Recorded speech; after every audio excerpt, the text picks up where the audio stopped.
My name is Christine. I am the Lifelines Program Director at Friends for Life here in Waco. Friends for Life is a nonprofit organization that has actually been in existence for 35 years this year.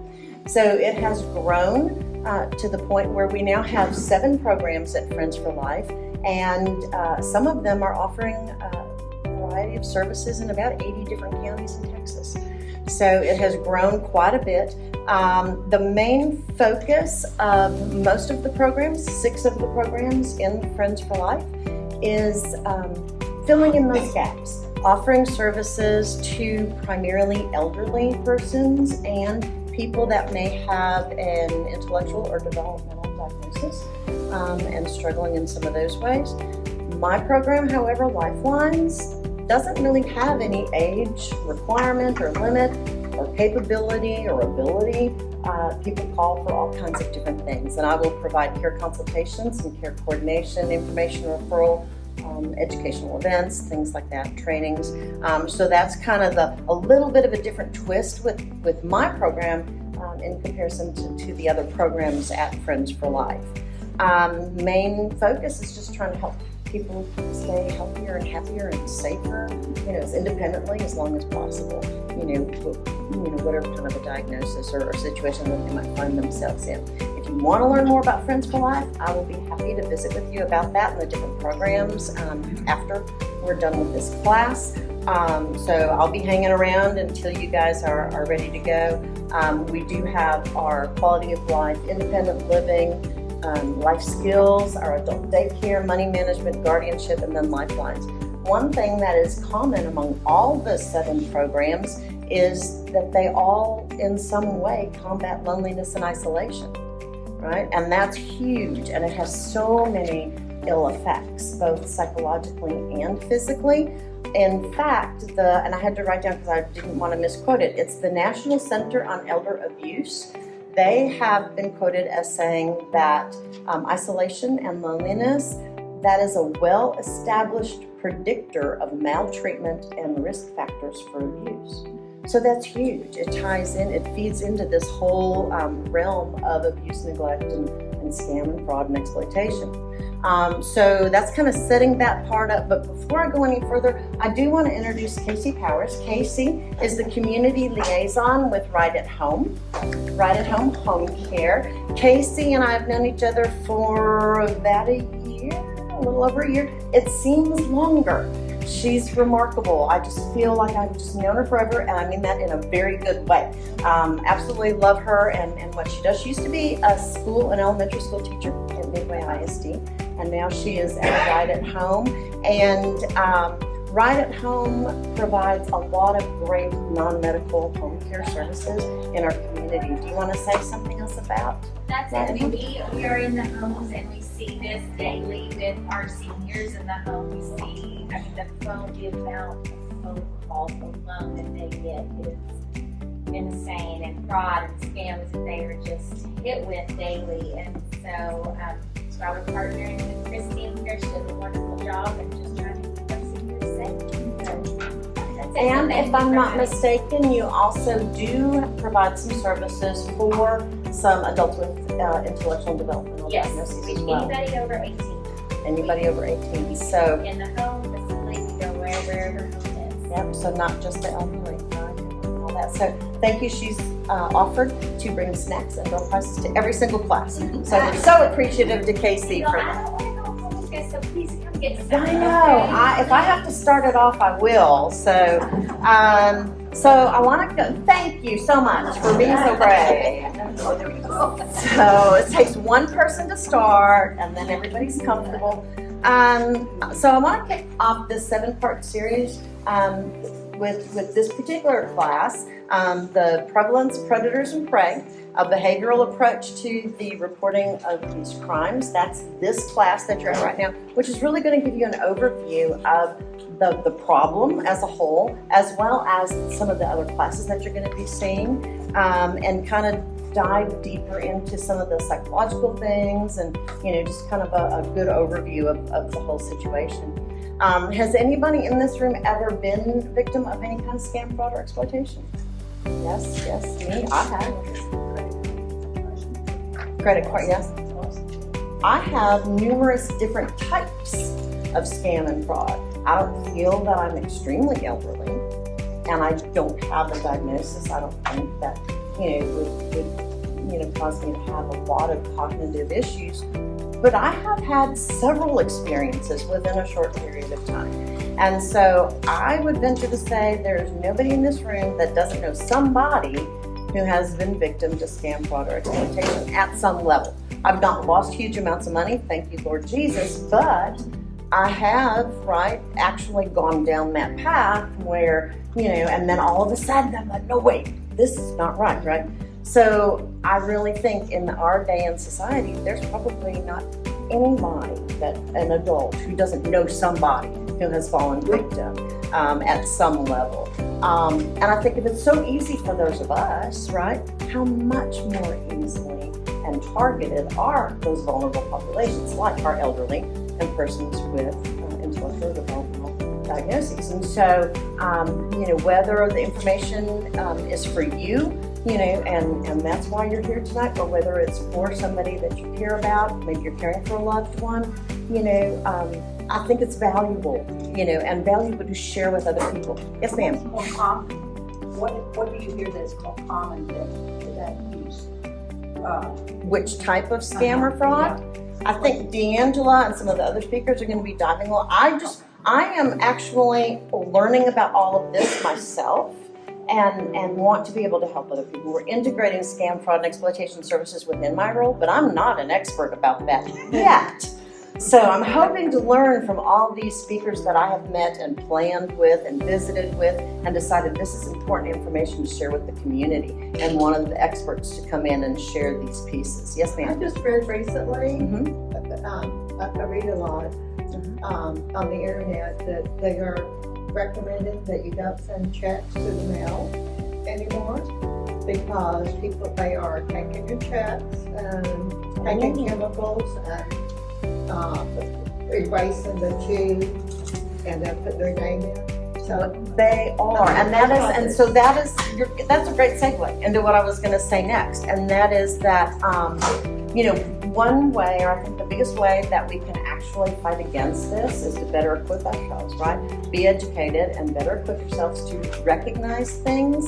And I had just gotten it was a text, and it looked like it was a government text.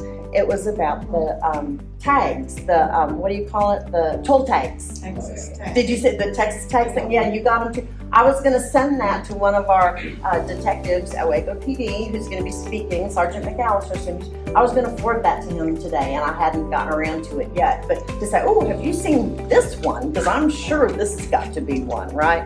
So, they are just thinking any way that they can reach out and get somebody to, just kind of fall for it, that, they're just trying anything. So the thing is, though, it's really interesting that when I was kind of researching this on my own, we think that scam and fraud and exploitation is something relatively new, Because we're hearing about it all the time now. But it isn't. It actually, the first recorded incidents of fraud goes back to the 3rd century, 300 BC. There's 2 Greek sea merchants that committed the first form of fraud that they've been able to track. So it's been around, and unfortunately there are some people that somehow it's in their DNA to just think like this and to do this and to make money illegally and things like that. Very, very sad. The thing though now is the way our society is, with the communication and technology and everything, it is so much easier, and they are so much more sophisticated and creative, like some of the examples that you all have already shared, That it's harder and harder. There's the importance of having things like this, having DeAngela, so that we can go ahead and make sure that we're educated and know the things to look for, understand why, certain things and all of that. So without anything else about that, because again, I'm not the expert. Oh, I did want to say one other thing though. I want you to remember though too, when we're talking about statistics, because we talk about a lot of statistics, and I know DeAngela's going to talk about statistics. Just remember, they're only as good as the people that have participated. Never does everybody participate, can't always get, or in this case, something else I know that she's going to be talking about is why sometimes do people not report things, and because they don't. That means the numbers we are always giving you are so inaccurate. They're skewed. They are not near as alarming as they really would be if we knew all of the different cases, right? So just keep that in mind as through all the series. I know you're going to be hearing different statistics and numbers and things like that. It's far greater than that. We just don't know, right? So now I am very honored and pleased to introduce you DeAngela Bynum. She is a social worker at Waco PD, the Social Resource Program Supervisor. I met her about a year ago, and we began working very closely together on several different community projects and things like that, and not just this one, and very soon came to call her my friend as well. She's a remarkable human being. She is working towards, I think still, right, your social work license. Have you completed that? Clinical. Yes, because you are an LMSW. Yeah, initials and LMSW, but her clinical license as well. So she is still working on that, but she does provide training out in the public and for Waco PD and others regarding mental and social and behavioral aspects, different topics for our men and women in blue and others. She also collaborates with a lot of community professionals on a lot of other projects going on within our community. Yeah, she's remarkable. She's going to share a lot of good information with us. We're all yours. Thank you, Christina. Go for it. Thank you guys. Thank you all for being here. I really appreciate you just giving me your time and energy tonight. I know that it's not always easy to get away or give another person your time and attention. So tonight, what we're going to be talking about is the prevalence, predator, and prey. It's a behavioral approach to understanding these crimes, the victimization there, and the underreporting, like she alluded to there. So we're going to be focusing on fraud, scams, and exploitation. Again, my name is DeAngela Bynum, LMSW. At the end of this presentation, I'm going to have my email up here and phone number in case y'all have any other questions that we run out of time for. I may have over-prepared and researched. My husband tells me I overdo everything. So hopefully we'll be able to get through all of the pieces tonight. But if y'all have questions, please feel free to ask. I'm happy to try to answer anything that you have, and if I don't have an answer, I'll find it and then I'll get it back to you if I can. So, all right, so let's see if this works. So to start off, this is the prevention to prosecution kind of outline. So tonight, what I'm going to be working towards explaining is focusing on the prevalence of the scams, right? Fraud and exploitation, the psychoeducation of the predator-prey piece, and overcoming these barriers to reporting. So in this, I will be touching on a number of things like how to report or where to report, but I will not be going into an in-depth piece because these guys are way more qualified to talk about the hows, right? And so please feel free to come back. Please come back because these are some amazing people. Christine has done an amazing job in lining up the people that would be beneficial for you guys to listen to. Just as an overview, did everyone get this handout? If you did not, okay. If you did not, there's more up on the table. But some of the interesting ones on how. Forward the slide. Oh, I thought you were. Oh, you're talking about this one. I'm so sorry. Did everybody get this one? I'm sorry, I jumped ahead. You're good. So if you're interested in the how, definitely come by because the way that this is structured is so that you will understand from prevention, which is tonight me educating you guys and trying to give information that's useful for preventative, right? All the way through to how and then the prosecution process. Okay. So an overview of what we're going to be talking tonight, again, prevalence of scams, fraud, and exploitation.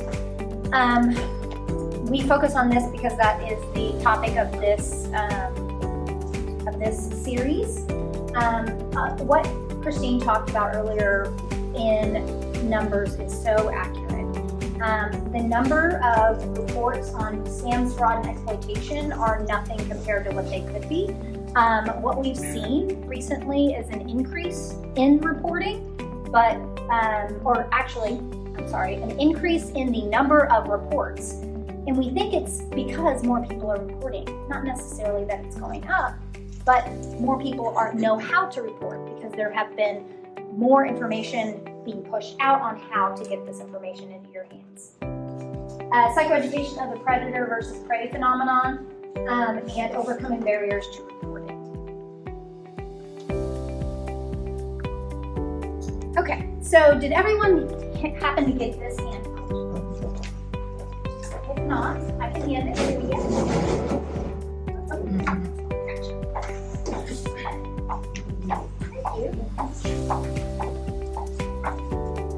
So as an overview of what's actually happening, this is something that you can take home with you, and it kind of gives you a generalist perspective of what's going on in 2023. It's based on the reports of Consumer Sentinel. It's only one reporting agency, right? But the top fraud, what we're looking at here is top frauds across the nation reported to this Consumer Sentinel, the Federal Trade Commission, are these 5. Imposters, online shopping and negative reviews, prizes, sweepstakes, lotteries, investments, business and job opportunities. Do you guys think that those are the top 5 that happen? What do you think? Ma'am? I bet that there are also other ones in here that are not as reported, is what I've seen trending. Reported losses to investment scams actually grew. So again, these are the reported ones. We're not talking about the not reported ones. And so we're seeing more often people are actually talking about, hey, I got scammed on my investment, right? Is there a different top 5 based on like 20 to 30 or 40 ages? It can be broken down, and honestly, the Federal Trade Commission is only one reporting agency. So there are multiple reporting agencies, and they all have different kind of numbers and things. That's one of the areas that we would love to see streamlined, and they're working towards streamlining those reporting databases, but there's no one, correct me if I'm wrong, there's no one reporting agency that gets all of the information and puts it in one spot. Yeah. So we're kind of building Picasso here. So 2.6 million fraud reports in 2023, 10 billion reported lost. I think the actual numbers are going to be bigger. So of the top payment methods and losses there, it says bank transfers and payments, 1.8 billion in 1 year. Cryptocurrency, 1.4 billion, and then wire transfers, right? So what's interesting is that in the handout of what's coming up, Sergeant McAllister will be talking about cryptocurrency in particular. And that looks like, of the reported, that's the second highest, right? We also have an individual coming in from a bank who will be talking about the bank transfer and payment frauds, right? So then that's the highest. So definitely come back if you're interested in individual pieces to this. Pick your days and come back and see us, because this is definitely, it's going to be piecemealed into what you need. And so today, my hope is to be able to give you the behavioral health piece behind all of this. Any questions on that? I don't really understand what a business imposter is, for example. Is that someone that's misrepresenting themselves and actually going into business, saying they have collateral they don't, or something like that? I believe that in this one, it could be any kind of imposter, depending on what you're looking at. Some imposters that I've seen are grandkids, so artificial intelligence, right? Phone calls, where you get a phone call from your grandkid saying that they are in jail and they need bail money, right? So they're impersonating someone that you know and love, right? So I believe on this one, the top fraud, it could be any imposter. Any imposter. Yes, ma'am. DeAngela, I just want to throw this out there too, since you're just still talking about numbers and things like that, because I'm just thinking, we're talking 2.6 million fraud cases every year. $10 billion. I can't hardly wrap my head around 10 billion. That's like so beyond my understanding. And I do know that, DeAngela is referencing some of our future speakers. Michael Sine is with the Sheriff's Department, and he has sent me a note, and he said that in McLean County alone, there has been over $300,000 lost in the past 2 years. That's more relatable to me, than even these numbers. Just, those are like huge, and you go, oh, you suck all the air out of the room. But then it's like, then you think about McLean County, which is our home, over 300,000 has been lost in 2 years. So that's some of those stuff too going forward, that you're going to hear more of that kind of stuff that's more local, maybe data too. But this is just absolutely, it's sad. Those are huge numbers.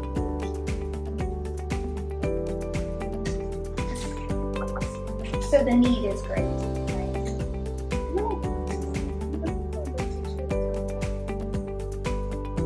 I'm sorry, is that an instructor? I'm sorry, I don't know, but I know there are some other classes around the fall.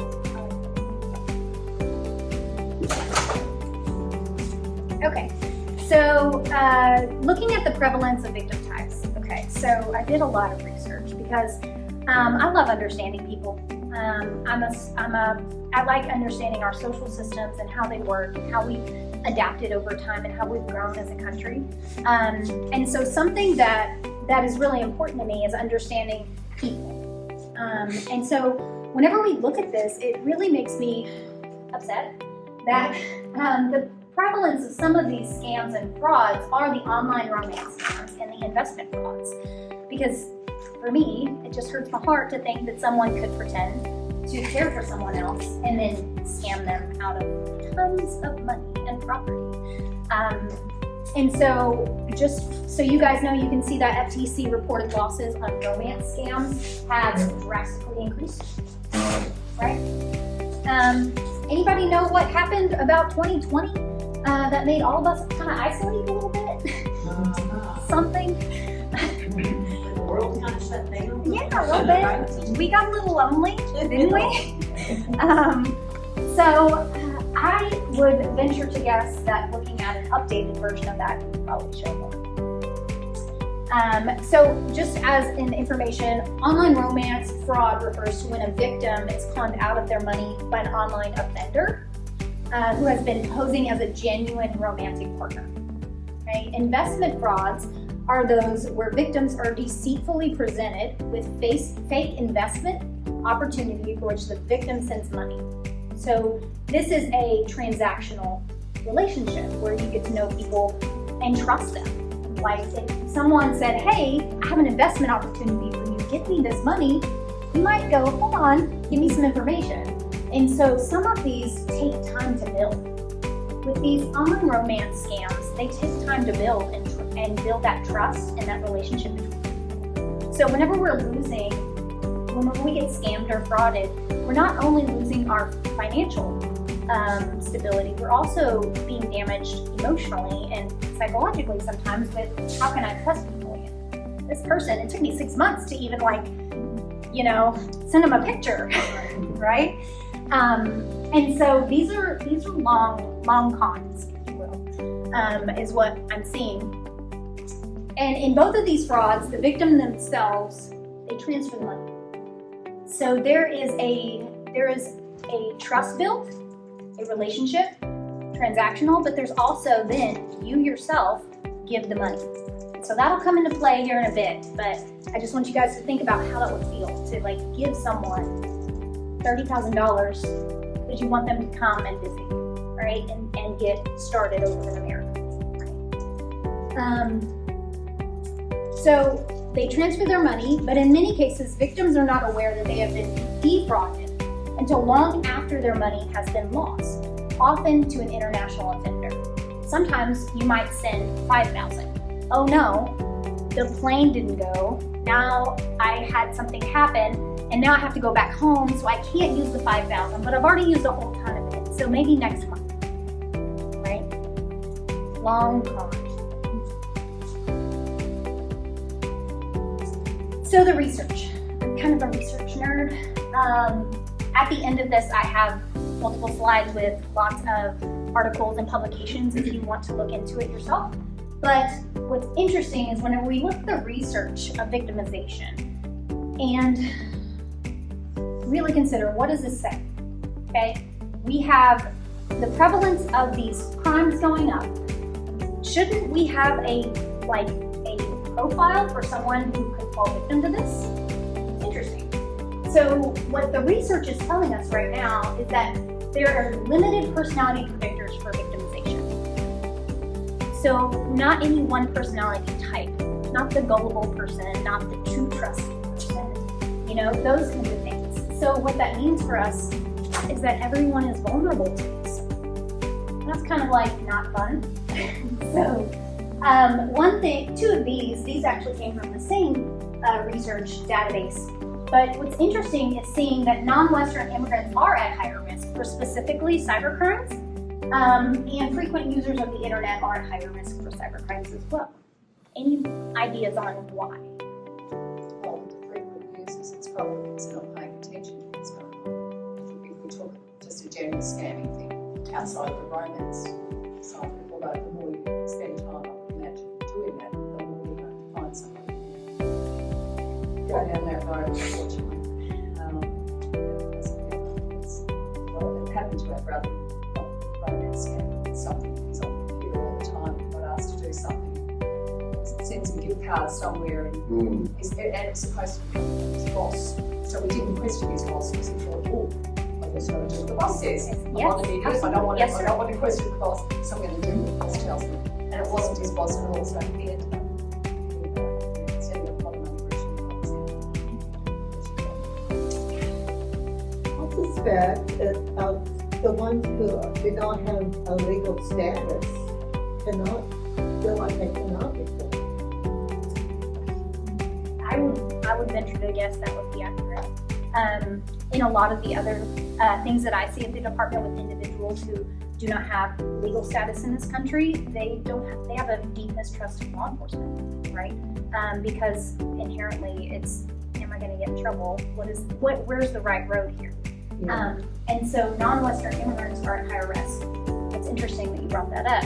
In this particular one, it's because most non-Western immigrants don't speak fluent English when they first come in some of these reports. So imagine learning a second language and you have a grasp on it, but it's just not your first language. And then somebody calls you and says they're from the Bay. Okay. So multiple facets here, right? So the research also talked about personality. There was this really large research study done not too long ago, and they looked at multiple different facets of a person's personality. Whether or not they had self-control, whether or not they were outgoing or introverted, individuals who had strong social ties or not, right? So these different personalities, and what was found in this one was that it's generally of little importance to fraud victimization. And I was kind of shocked by that. I was like, well, if you have your people and you know your people, why didn't your people tell you this was a fraud? But it's really interesting because it's almost like these cyber crimes, they're kind of cutting through all of that. They get you in a way that is unpredictable, right? And so the importance of that is that, hey, I can be an introvert and I'm no more susceptible than my husband who's an extrovert, so that's nice to know. So except for people aged under 24, which was only 9% of the reported scams victims, scam reports are fairly consistent across age categories. So above 25, they're fairly consistent across age categories. What's interesting is I'm not sure which ones they were doing, which scam categories they were testing.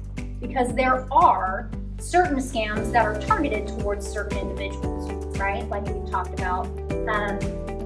But when we're talking about the holistic perspective of scam and fraud, there's really no age bracket that this one falls more for that, or this one falls more for that. But under the age of 24, why do you guys think it's so low? Because typically 24-year-olds have nothing. You can't ask money from a kid who's, still living at home, barely paying for food, kind of thing. I would agree with that. Any other ideas? This is a social experiment. I'm learning from you just as much as you're learning from me. I was thinking through this, and after reading the article, I thought through it. And a lot of the cyber crimes, 24-year-olds have never not known the internet, right? And so I wonder if it would be easier for them to see through some of those phony kind of ads and things than for us that didn't have that growing up. And now we're looking at, oh, this must be real because it says Texas toll tag. I got the same thing. And actually, I went through the toll like 3 weeks ago, so I was like, oh no! I'm glad you said that. And then finally, gender is relatively split. Any idea, any thoughts on those? This surprised me. So about the gender, I can see that, like, a lot of times I think men are more self-confident in a lot of respects than women. So you would think maybe they wouldn't be scammed as easily, but then maybe they are because they're too self-confident. So they don't question themselves like a woman, right? Well, and that goes back to personality. So Yeah. if you're self-confident versus I kind of along that aspect. So you come across anything with like psychological aspect of the word. We had some friends of ours, acquaintances, where we knew the individuals getting scammed, like pulled aside, had a conversation, just like that. And then goes on, we did want to really press the issue and see them probably a month or so later, hey, that's more, have a conversation. And this time they sent the money. I'm like, and I don't know, it's just, there's a line like, I don't know, it's just short of going to the cops. I don't know what else I could have done in that situation. yeah. And those are barriers to not only reporting but acknowledging that this is an existence and they may be the victim in that. But we're going to definitely get into that in a minute. So this is an overview of victimization from the research perspective, right? It makes it so much harder all the way around to understand because there's no real profiling for the victim and there's no real profiling for the predator either. Yep. Predator or the prey. So it makes it so much more hard to be aware because you can't say somebody's more likely than another to be a predator or to be a prey because it's so broad. Yeah, it's really interesting because there's no profile per se, but there are red flags and there are behaviors and there are things that we can do to make ourselves more safe and understand this a little bit better. But yeah, it's like, I wish we could just have a big red X on some of our chests. Okay, I need some help here. I know everything about us. Everything. My husband will visit sometimes and, they'll know everything. They know which hospital you go to. They know everything.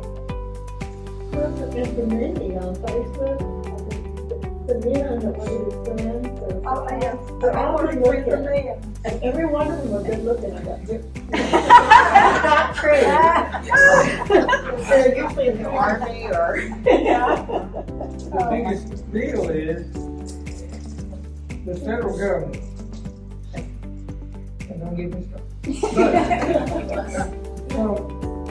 They give away everything to these people. They have everything. They won't be able to keep it.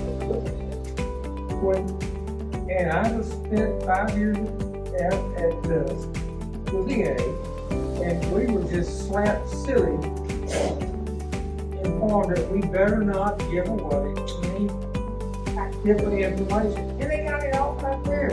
And who give it away? The stupid government.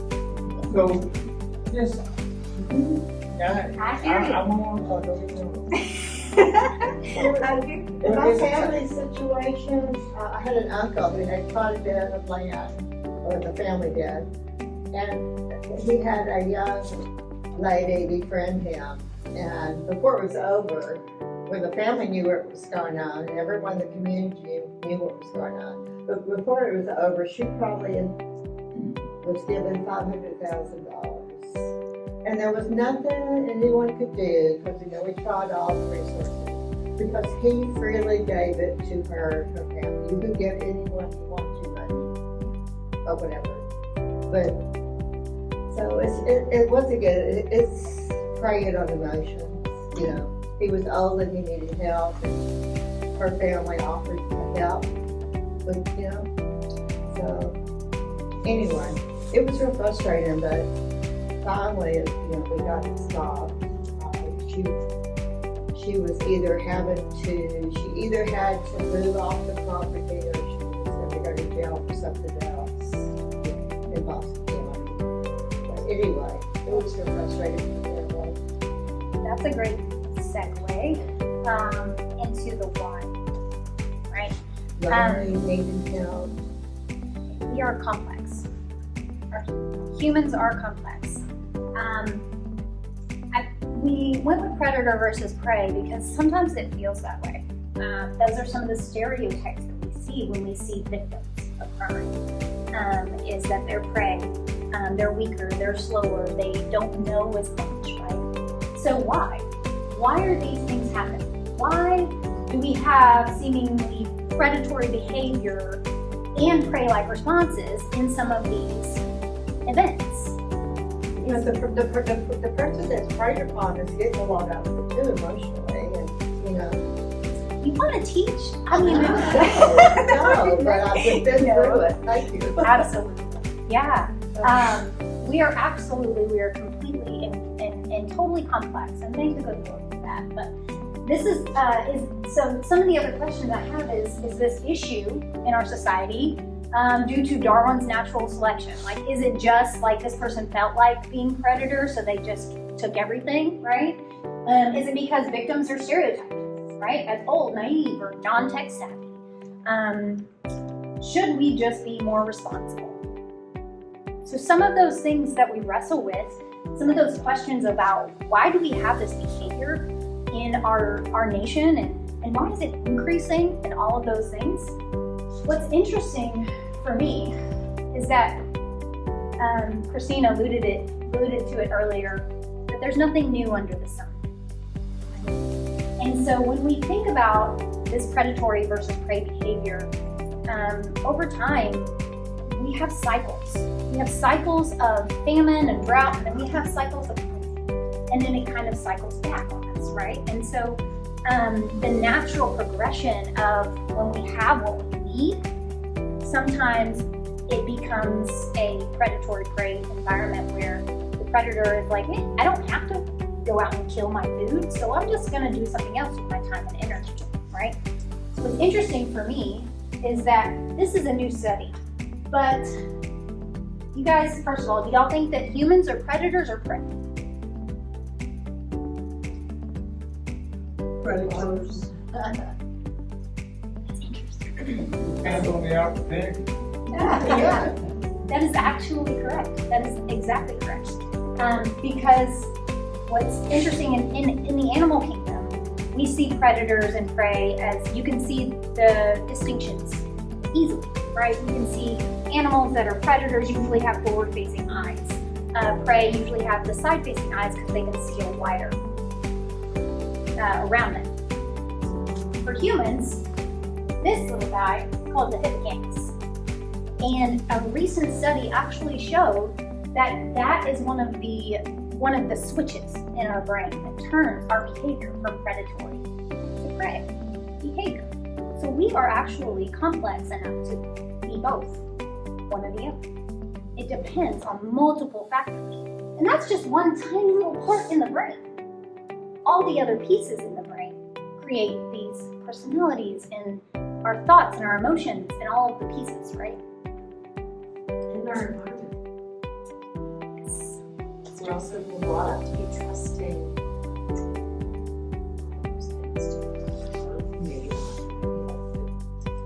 I think all of these things too, where you're going, are really addressing to what the gentleman was sharing earlier about the person that you tried to help. That was, all you did, you could see ahead of time, they just were in such denial and everything. I'm thinking that she's getting to there's so many different layers of reason. It's not a simple, one answer fits all kind of thing. It's because, like you said, things are so. And as we adapt, just think about 11 to 15 years ago, we did not have Facebook or Twitter. We did not, 11 to 15 years ago. That is just bonkers to me, is that it has increased exponentially in the technology age that we can't keep up. And so there's a need to understand part of the predator-prey, part of the reason why this is exploding, some of the research that I've read suggests that we as a country, as a society, are still just trying to get in front of this thing because technology is always rapidly changing. And so along with this system, not only you guys, but the law enforcement, the justice system, the banks, the Federal Trade Commission, we're all learning as new things pop up as well. And we're having to adjust and then pivot and address the new issue. How can we keep up with this, right? So part of this phenomenon, I think, is because it has just exploded. And our country and our society is trying to catch up with how to prosecute these things, how to catch these things, right? How to even acknowledge or recognize them. And that's before we can even get to even more prevention or get ahead of it. We're just trying to catch up. Yeah.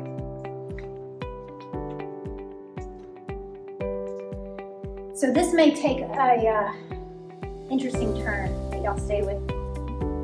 So this is my bread and butter, right? So as a social worker, no, I don't just go take babies from moms, I promise. I get that sometimes. Something that I study is the social norms and how to make it, for our department, how to make it safer. How do I educate individuals on victimization? How do I get in front of an individual who has a mental illness and try to help them better their lives so that they don't turn around and hurt other people? Or predatory behavior, right? How do I recognize those? Something that is interesting is that, again, there's nothing new under the sun. So anybody ever heard of Maslow? You want to give us a little blurb? Who was Maslow? Someone? And inside, it was too many years ago, I went to school to learn about Maslow's hierarchy of needs. 1976, I think it was. 75. No, I can't remember it. I think It's we all all have.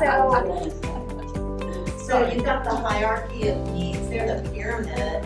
I think at some level, all individuals, all humans, and regardless of intellectual, disabilities, everybody has freedom of mention. At some level, everybody has that hierarchy of needs, and you have to have the first needs met first, which is going to be your very most basic, your food, your shelter, and those things, on it to the tip, which is the self-actualization. Now, it's going to look different for everybody, but everybody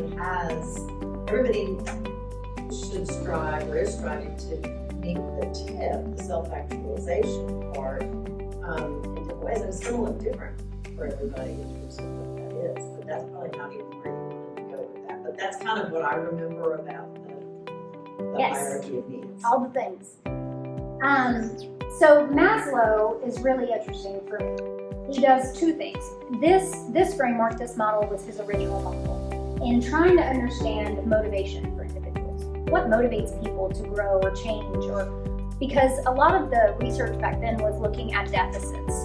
What are we missing, right? And Maslow did something a little different. He's like, okay, so It is quite true, he quoted, or I'm quoting him, but it is quite true that man lives by bread alone, when there is no bread. But what happens to man's desires when there is plenty of bread, and when his belly is chronically filled, right? So in the past, we've seen that these two, safety needs, psychological needs, back in the Stone Age, back whenever we were fighting tooth and nail with those saber-tooth tigers, these were priorities, right? As we grow and as our societies adapted and changed, we grew more needs because these things were starting to be met. And so it's interesting because what Maslow talked about in the beginning, he arranged our needs in a hierarchy. And much like what Christine said, is that he argued that survival needs must be satisfied before the individual can satisfy the higher needs, right? The higher up the hierarchy, the more difficult it is to satisfy the needs associated with that stage because the interpersonal and environmental barriers that inevitably frustrate us. So we have this, we have safety, we have a great family, but then all of a sudden we lose our job. And so these become shaky. And so what's interesting is that one of his beliefs was that they weren't stuck. They were fluid. So as you were meeting your needs, you could work on self-esteem needs a little bit and then go back down. And as time permitted, you could work on these others. So what's the second reason why I put Maslow in here, because he worked on this for years and years, a really great piece and chunk of his life. So for him, this was his understanding, this was the primary model. Later on in his life, this was his model. So his 5 needs turned now to 8. He then categorized these as deficiency, these as growth needs. Over time, more data, more information was collected by Maslow in his pursuit of understanding. This led to some slight changes in the model. Now there now exists versions that are 7 and 8 stages. Both are developed during the 1960s and the 1970s. So between his first model and these later stages models, 20 and 30 years after the original model, it was changed. So since we know that Maslow was a human as the rest of us, okay, and theory is just that, a theory, there have been critiques to his model. Anybody want to guess at the model critiques?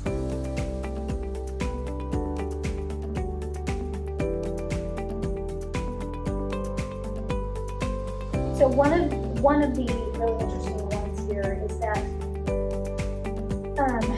the order of needs. Because what they said was psychological or physiological and safety needs have to be met before these other needs can be fulfilled. And that's not always true.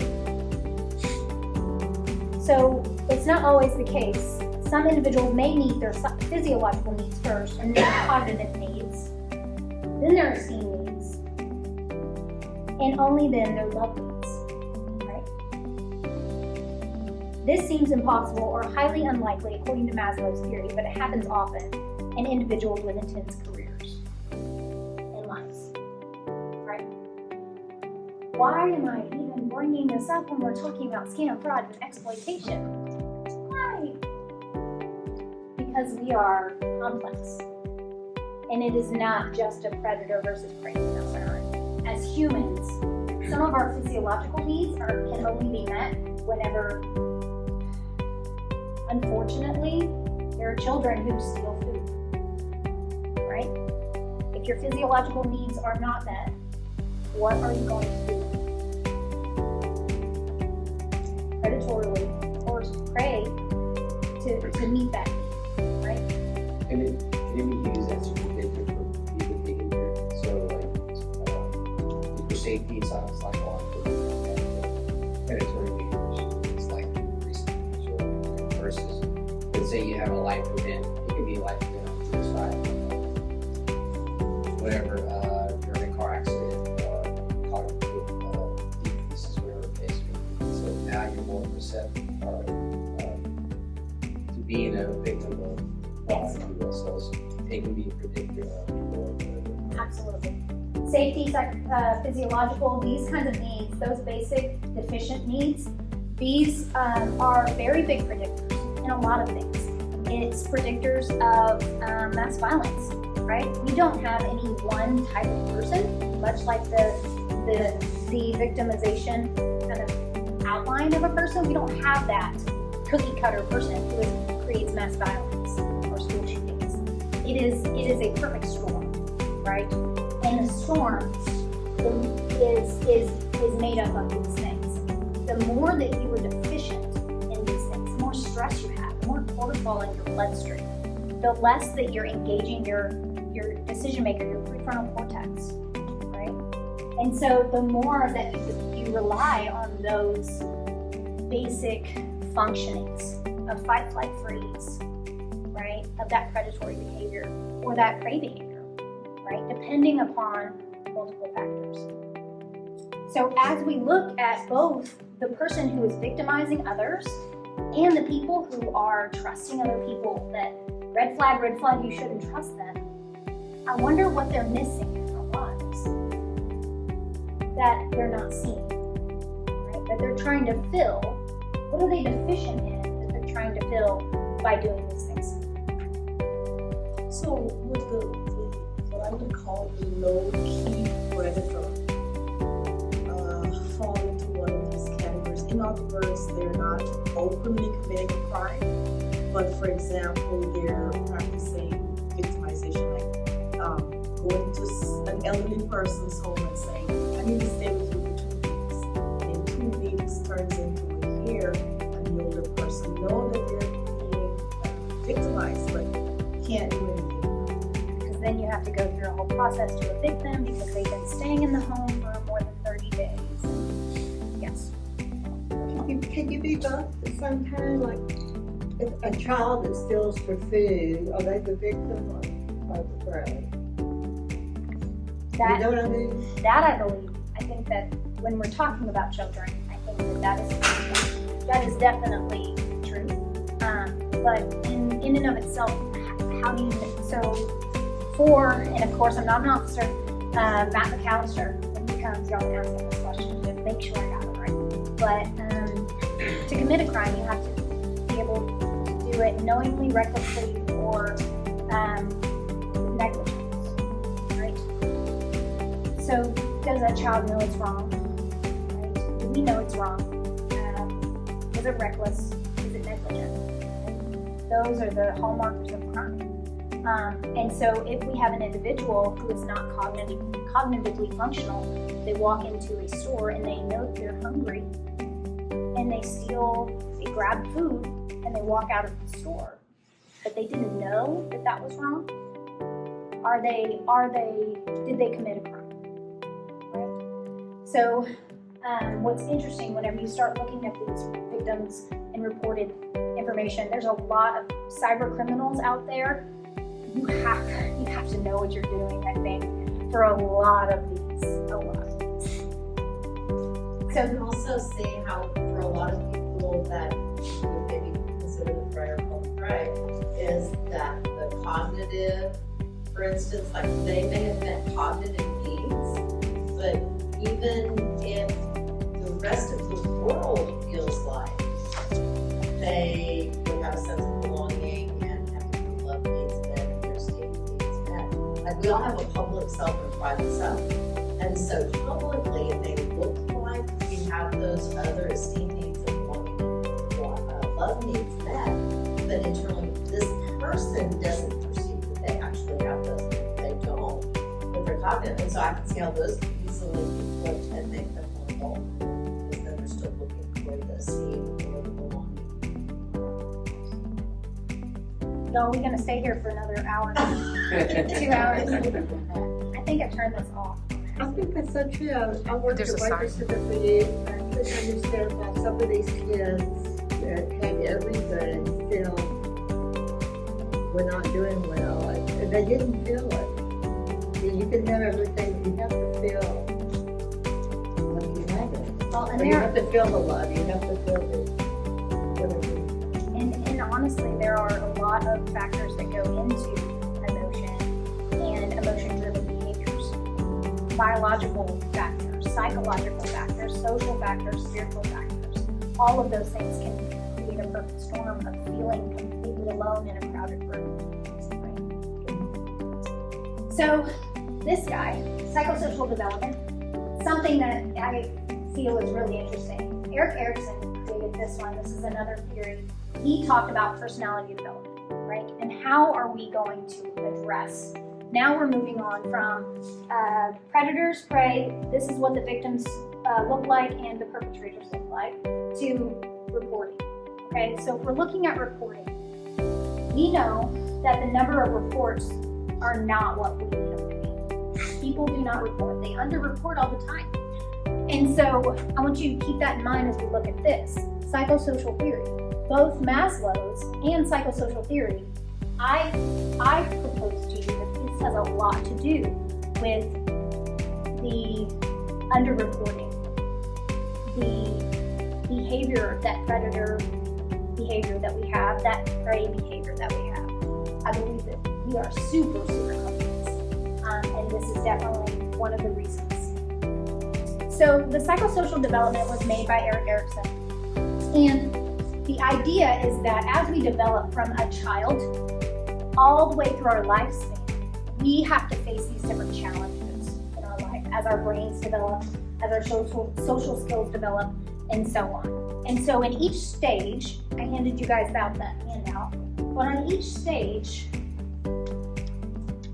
in Erikson's view, is a crisis or a challenge that the individual should be facing. And they can go one of two ways.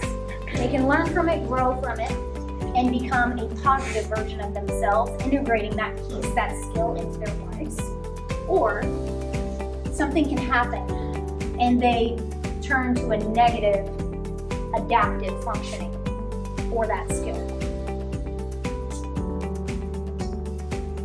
Some of these, what's interesting, I won't go through all of them for the sake of time, but some of the things that I've seen when I teach on substance use, teaching classes for individuals who want to change their lifestyles from using drugs and alcohol, is that most of them, and I did this just 3 weeks ago, guess what stage of development was their most impactful stage of development where something went wrong?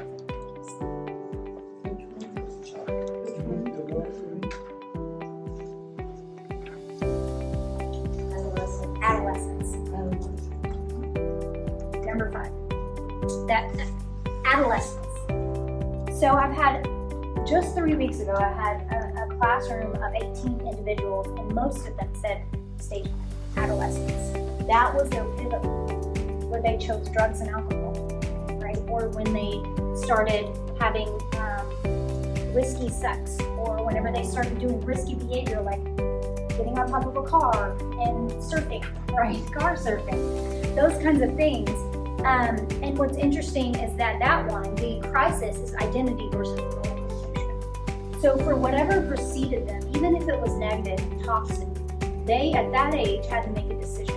Am I going to be that as my identity, or am I going to be something else? And so what's interesting to me is that was one of the biggest change points for these individuals. Another one, I think, that is vastly underrepresented, not talked about, and not appreciated as much as it should, is both adulthood and old age, what they call it. So generativity versus stagnation, and ego identity versus despair. So generative adults contribute to society in the raising of future generations, parenting, and that's, if you get to that stage and you you turn to the positive, that's your outcome. But if you turn to the opposite, self-absorbed adults stagnate and fail to distribute to the flourishing of their societies.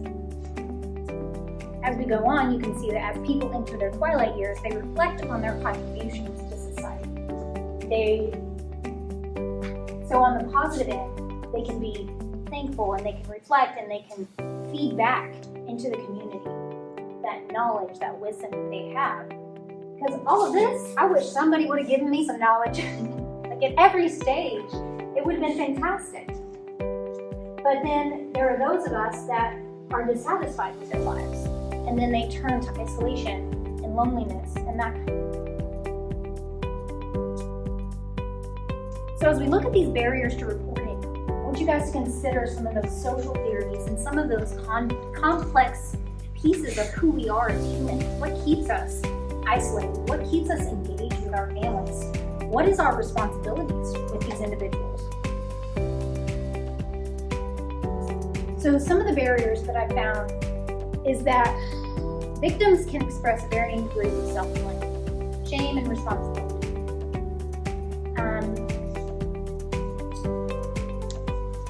Since we're talking about elder abuse, what if you are a patriarch, matriarch of your family, you have your home paid for, and you just lost all of your savings because you trusted someone that you shouldn't have?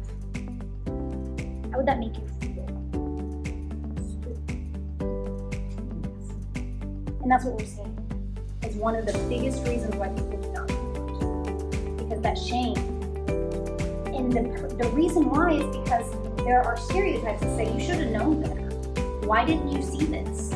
You should have been more responsible, right?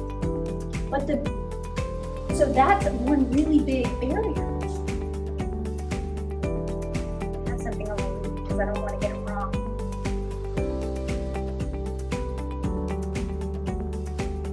I have actually heard the DeAngela family members call the same very words about it. They should have been better. How could they? Which is so shaming. So, I mean, it's really, they're already embarrassed. And then you have that on top of it. Absolutely. I want you to consider this though. If there's not a stereotypical person that falls for fraud, the general population, no age bracket is really more susceptible to fraud. There's no really personality type that falls for fraud more than others, right? Why do we put so much blame on ourselves for something that is so common amongst our nation? Right?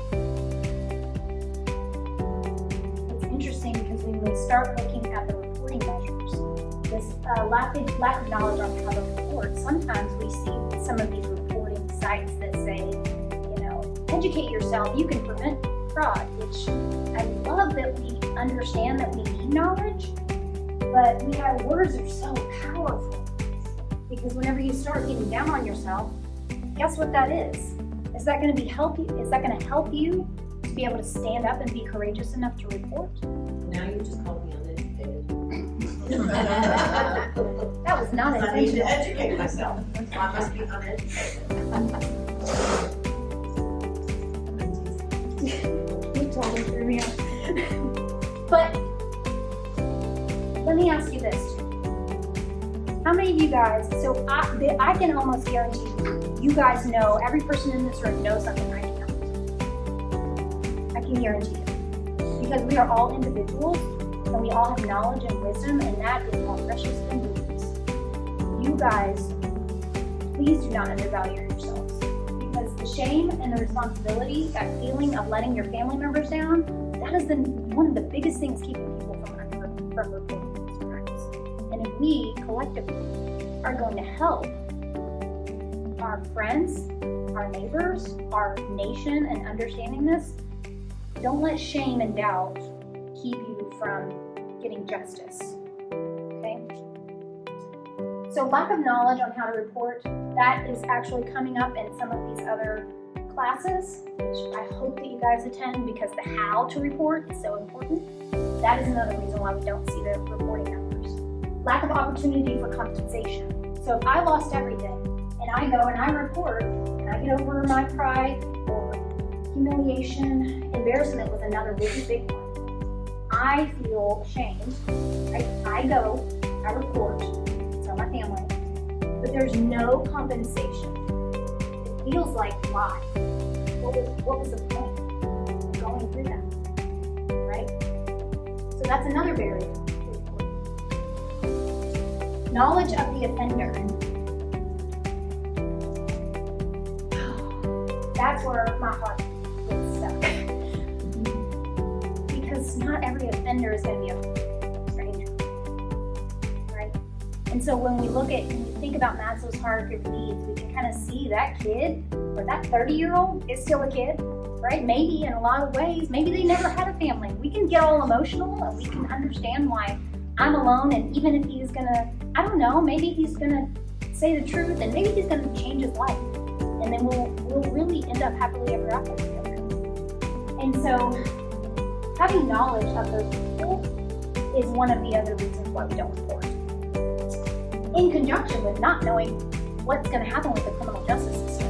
If I report this and it's my grandson or it's my cousin, what's going to happen to him? He has a wife and kids. He's going to go to jail, right? It's not just predator or prey. It's all complex with our emotions and our needs and our social integration with our families and circles. So that attitude towards the justice system is another reason. Not everybody trusts that police know what they're doing, which is interesting because, like I said earlier, we are still catching up, all of us are. So not only law enforcement is catching up on new things, disturbingly new things. I wish I had more time, but we're also turning it around and going, okay, what laws are going to support us prosecuting this? What kind of protections are we going to have in our base, right? And so all of this stuff is still formulating. It's like we're building the plane as we're taking off. And so I don't blame people who don't really trust that system, right? Attorneys, have a big role too.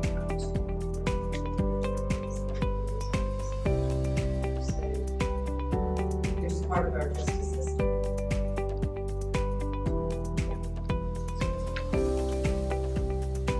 So overcoming those barriers. So these are, I kept it really super simple because we are so complex. But some of the ways that we can overcome these barriers to reporting are considering the complexity of us, humans as humans, right? There's more than just what meets the eye. There's an inner person and an external person. There are deficiencies within us that we don't talk about. There are needs that we have as a society that are not human. How do we function if we are the proprietor or if we are the provider of our home and the nurturer of our home? How do we get past this? This one, I think, for me personally, would be grace. Understanding that humans are complex. We are all so very complex. But understanding that we're fallible can help us to admit when we've been misled and then move forward. Because what's the opposite? That we ignore it and then and nothing happens from here? Or we don't tell our family and we still are waiting for 6 months, a year, 2 years before we're compensated and we're unable to provide for ourselves, right? So understanding that you can give other people grace, but you need to give it to yourselves as well. Another way of overcoming that barrier is to promote development of problem-solving skills related to fraud, scams, and exploitation. Congratulations, you're here. So you're already doing that. But keep doing, because this is such a tangled web that the more information you have, actually, these three were some of the only ways that we could show you to prevent in the research, prevention of these crimes, is to report, right? And we do that by overcoming those barriers, promote the problem-solving skills, so seeking knowledge, and then being a part of the solution. So much like society adapts and is shaped by law, by new information, like Maslow, For 40 years he worked on this model and it changed and it adapted. We can learn and we can grow. We can continue to do that throughout our entire lives. And so being a part of the solution, being able to have an altruistic nature, knowing that even if we're not going to be compensated right away, it's for the greater good all the way around, just for your own emotional well-being. To be able to admit this and then work through it and be open with your feelings, right? So if we are a part of the solution, that can actually help us to get in front of the 8 ball. Well, it feels empowering, right, to speak up and say things. You have to be something if it doesn't turn out right. It's been personal experience. It still feels empowering to be able to bring to authorities and like at least part of the problem aware or exposed, shall we say, instead of just hiding in the cupboard and you know, you do a secret or something nasty that always bugs you. It's hard to bring it out, but it's worthwhile. You don't always get the result you hope for, but you get 3/4 by things a lot of the time. I think sometimes people are afraid to report, afraid of the person's anger or what they might do to them. Retaliation. Yeah, especially if it's a system within a family. Some of those things absolutely are going to be discussed coming up. Cybersecurity, the bank, I can't remember all of them. They're amazing individuals and they have a ton of factual information on how.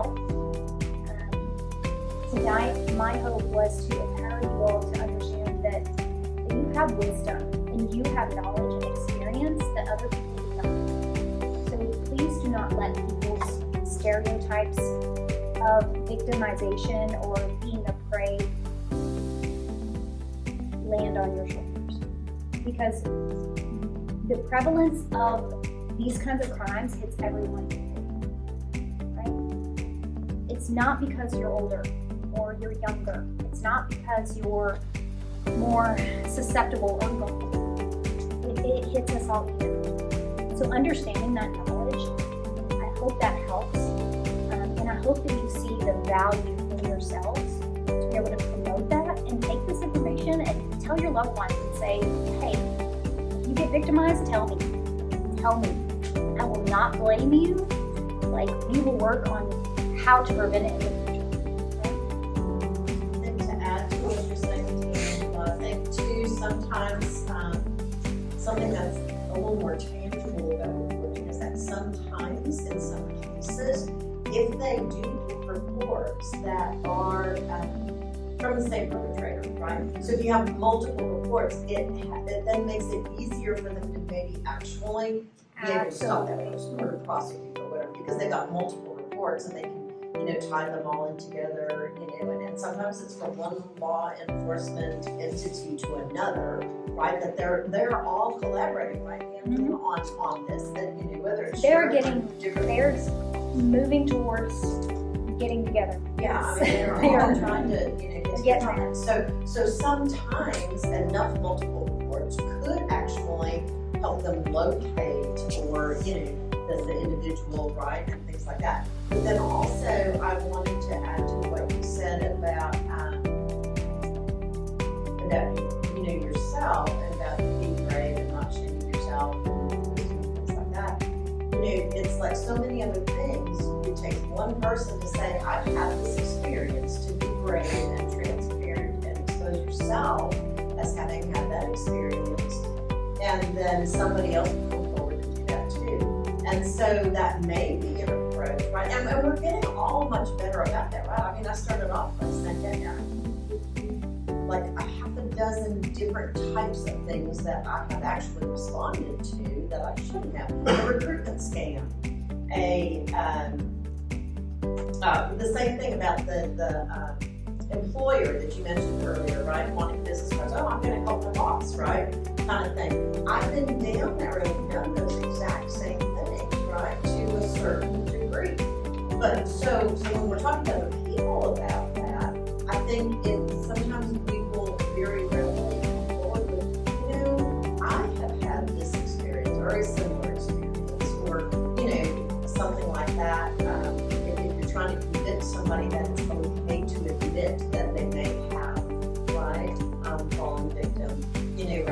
trying to convince them that this romance really isn't real or whatever it might be, you know, you kind of join them in.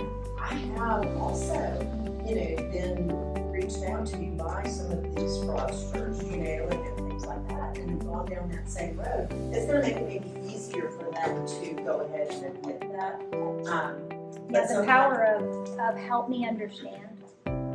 Help me understand. That non-judgmental, just help me understand what's going on, can help your loved ones take time. I think too that our lawmakers have a responsibility because for what I've read is that in some countries they have these, you know, 20-story buildings full of people on the phone trying to fraud people in the United States. And the local police department can't do much about that. Our lawmakers, somebody's got to need to address these, that crime that's actually going on.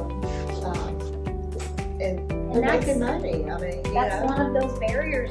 Is just all the pieces like FBI, CIA, the state government, the federal government. How are they all working together? Because this information isn't always getting over here to this information, and so we are getting a lot better about that. But we still have a way to go. How do you, when they have different laws, it's a different country, and it's a whole business. You know, people are making big money, and they might call 20 people or 50, one will fall crazy. I think it is the collaboration and working together among other officials. It's easier in the states, in our nation, than it is trying to work abroad. It's seriously a whole nother world, right? Over there. And what are their officials doing? We can be working with them. And that's where sometimes, it's really hard to follow through on anything if it's something that has been happening overseas. Right. Some of it. And there are also some that I know, again, like DeAngela has said, some of our other speakers are going to be talking more in depth about some of these other issues. But, maybe where there are some other nations, right, folks that have come into the States, maybe illegally or whatever, and they will go from town to town with a certain scheme.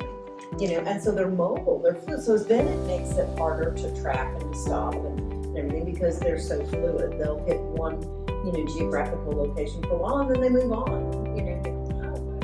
Another. But they continue to be so creative and so sophisticated. That is a whole nother. If you're interested in understanding and seeing the need for a systemic responsibility there, taking responsibility for the system, this is a really good article. It talks about that. Is that It's an online article. It's a peer-reviewed journal.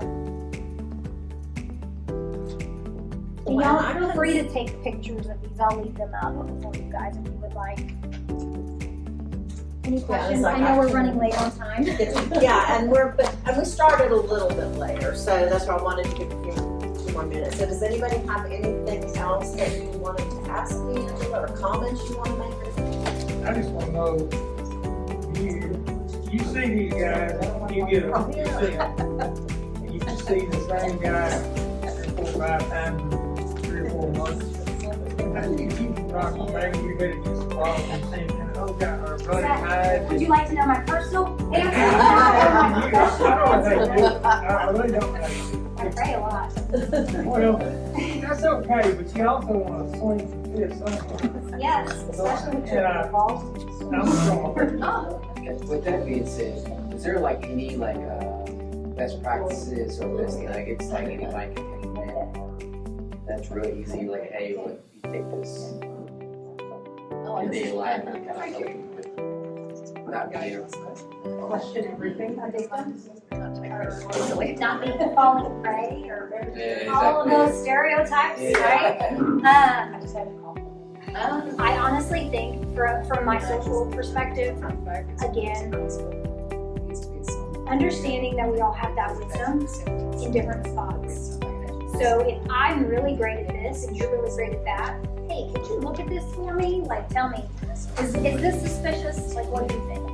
And so communicating within your social circles and relying and finding those people that are your beacons in this area, I think is really great. So like, Christine, how do I work through this individual who may or may not have dementia, and here are some of the symptoms. I know these are the markers, what do you see, right? And so in that, socially, I can rely on her strengths and she can rely on mine. And we're not judging each other, but we're understanding that she's got some knowledge up in that noggin. So, That's a real life example. We've Yes. done a lot of this back and forth with her expertise and mine. But, and I mean, feel free to always, I mean, I've got my business cards here. So again, this is something that I am trying to start to learn more about, so that I can be more helpful to people in recognizing things, right? Prevention is the best, right? Rather than trying to formulate a response, or how do we pursue, or is it prosecutable and all those kinds of things. Prevention is far better, right? And so, trying to get people to stop before you take that final step, and again, reaching out to family or something, but if you don't feel comfortable doing that, reach out to me. Let me, and if I'm not sure, I'm gonna send it to one of these other experts and say, hey, I got this, I'm not sure what to tell them. What you guys call your local police department. Yeah. Just take it up there, say, hey, may I speak with the detective? I would like to talk about scam, or a possible scam. Have them come down, and then just ask if they would be able to look at this for you and tell you if this is a scam or not. And there are so many different facets. That's why I went thinking of a name for what I wanted to call this, and came up with the many faces, because there's so many different facets. There are so many different types of ways that people are trying to scam and fraud and exploit different people. And so there are different folks that have different areas of expertise, and that's why we do have these different individuals coming from different entities, whether it be a banker, whether it be Medicare fraud. I see some people in here that are probably Medicare age, right? So, there's a lot of that, and that's costing us as a whole, like billions and billions of dollars. Whether it's, how do you even know if a specific charity or a church is actually, how many fundraisers do we see? People always wanting your money, right, for their cause. One of my interns told me as I was leaving to come here, she goes, hey, how do, when we get the phone calls from Waco Police Department to donate to the PD, like, can I, does that come to you? And I was like, what? Yeah. Come to my class. That is a scam, hun. Yeah, right? And so, but it's a scam, I'm just in the middle. See, thank God, we're being open. She said something to her about it, right? Because we don't think like that typically. The rest of us don't. I don't. She was 19, so again, there's no right? cookie cutter person. Yeah, there isn't. The same stuff. It isn't. So yeah, I mean, and the banker, don't be afraid to talk to your banker. I mean, they have had to put all kinds of different measures into place because they do want to try to protect people's money. And people get really aggravated as customers, right? Because it's like, all these things, they're asking me to do these things, and but it's because it has happened so frequently. So whether it is the Medicare, whether it is the charitable giving, or something to do with the bank, your debit card, right? You heard about the card readers on the gas pumps, right? It's real. That happened to me too. So I had to get a new bank card. So, and then cryptocurrency and Bitcoin, those aren't even in my vocabulary. I don't know. Hey, me neither. I don't know. But there's a lot of people, and regardless of age, that are really getting into this kind of thing, and that's a whole nother level of fraud and scam that can go on with that as well, and how easy they make it. And of course, cybersecurity, we talk about that all the time, right? And so, and then, ending with the DA, it's like sometimes it's like, it seems so obvious to us. How come you can't catch this person? How come you can't stop them? Why can't I get my money back, right? And so there's a lot of different variables to all of this. There's a lot of variables that Angela just explored with us, just regarding, right, human beings, how God created us. The way that He created us is so, like she said, complex. How many times did she say the word complex? But it is so true. And so that adds so many different factors. And not only that, we're all individual. We can't even be lumped into the same category, so we're all human. We're all individuals too, right? So It makes me feel better. Uh-huh. It makes me feel better that we're all kind of flawed in different ways, but we're all shining When you get your driver's license, you have to go through all of this rigmarole to get your driver's license. But they'll give a 50-year-old a computer. now you sound like my kids, actually. Well, we got scammed. We've been proud parents of two scams. And just lately, and one of them, she said, you didn't call the 888 number, did you? I said, Oh, yeah. you didn't give them any numbers, did you? Yeah, you stopped there. But we did go find. But we tend to be trusting people. We tend to be polite. We tend to be But I wouldn't know what you're talking about if you didn't tell me. We didn't know. I think this generation says we're trusting. Are you gonna give me? What is it? Nobody gave me the book. I'm asking for books. Nobody's giving me. I have a phone that I don't even know how to use. Phone,